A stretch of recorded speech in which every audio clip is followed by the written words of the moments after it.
guys, hindi ako marunong mag-chopstick. Ano ba ito kainin?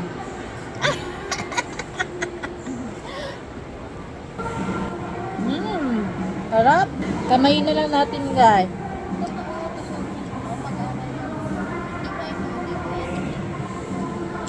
Hindi ako marunong eh. Tubig. Napakawawa ka naman. Sige. Bilisan mo.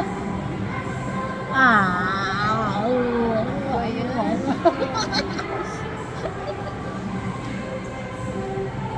Sarap.